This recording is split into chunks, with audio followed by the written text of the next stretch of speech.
Ушу келатсаң, могу жерден уялам мен, чын айткандачы.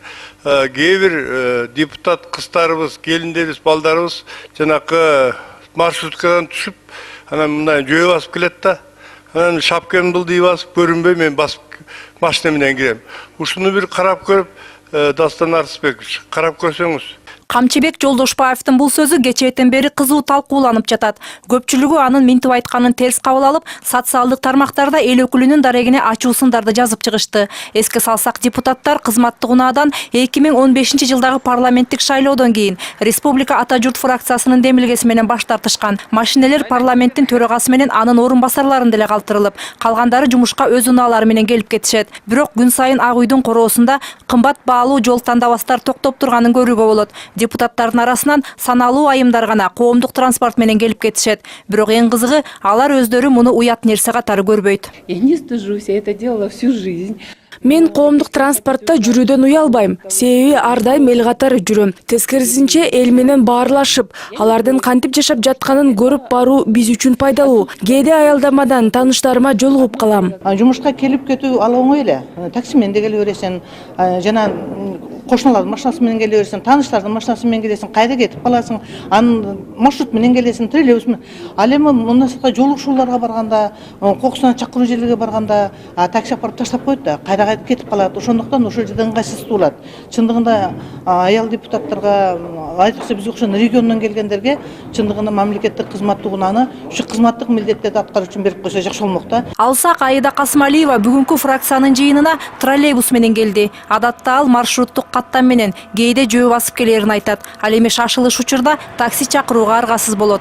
Коомдук транспортто бараткан учурда аны депутат катары тааныгандар ага кайрылып, арыз муңун айтканга жетишет. Тааныгандар келип учурашат, анан сүйлөшүп кетебиз. Көбүнчө телефонумду сурашат, анан бир жардам бер дейт, же бир катымды берейин дейт. Анан бүгүн мисалы үчүн троллейбус жылуу экен. 2-3 күн мурун аябай суук болчу да, бир троллейбуска түшсөм эртең менен муз, аябай чаң. Аида Касымалиева кечээ Камчыбек Жолдошбаевдин айткандарына аябай ачуусу келгенин жашырбайт. Бирок бүгүн пикирин бир аз өзгөрткөн. Айрыкча алыскы аймактарга эл менен жолугушууга барганда кызматтык унаа керек болуп калаарын тана албайт. Мисалы үчүн мен коомдук транспортты колдоном, андан ыңгайсыздык деле сезбейм, эл деле туура кабыл алат. Мына бүгүн эртең менен троллейбус менен келдим. Анан күн сук болгондо абдан ыңгайсыз. Өзүчү бирок мындай мамлекеттик кызматкерлер дагы жөнөкөйлүк, анан ошол коомдук транспортты колдонуп, ошого мындай мисал көрсөтүш керек да элгечи. Мен ошондой позициядамын.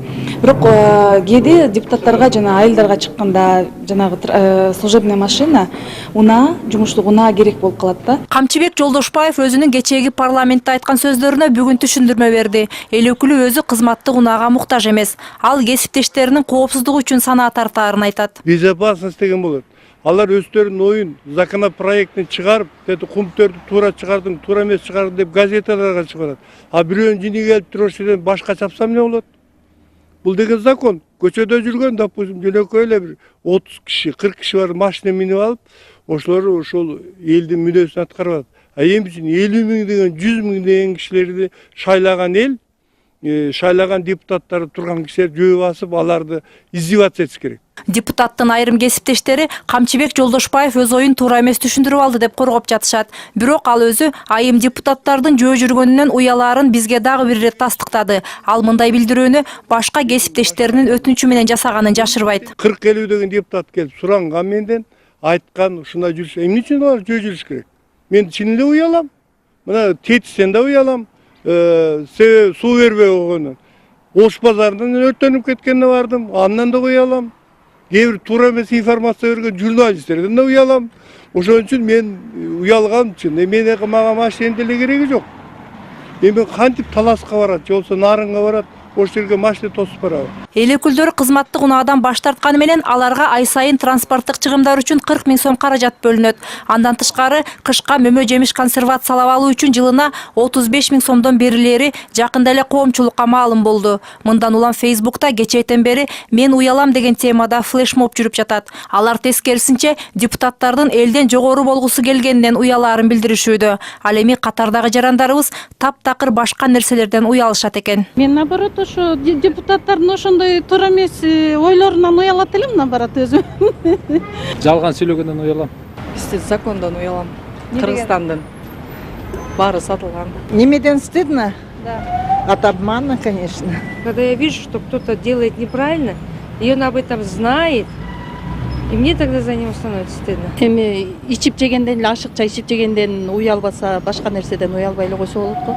Ал эми өнүккөн мамлекеттердин башчылары же бийик кызматтагы аткаминерлери катардагы жарандардан анча деле айырмаланбайт. Бул сүрөттө Австриянын президенти Александр ван дер Беллен жан сакчысы жок эле колтугуна түшкү тамагын кыстарып алып кетип баратат. Ал эми бул сүрөттө Даниянын камбийкеси Мэри өз чүрпөлөрүн велосипед менен балдар бакчасына жеткирип баратат. Ал эми Швециянын принцессасы Мадлен ити менен сейилдеп баратып, ал түшүргөн калдыктарды уялбай эле жыйнап жатканын сүрөткө тартып алышкан. Мындай мисалдар өтө көп. Аларды тескерисинче жөнөкөйлүгү үчүн адамдар урматташат. Мээрим Ташыбекова, Алтын Каныбек уулу, НТС.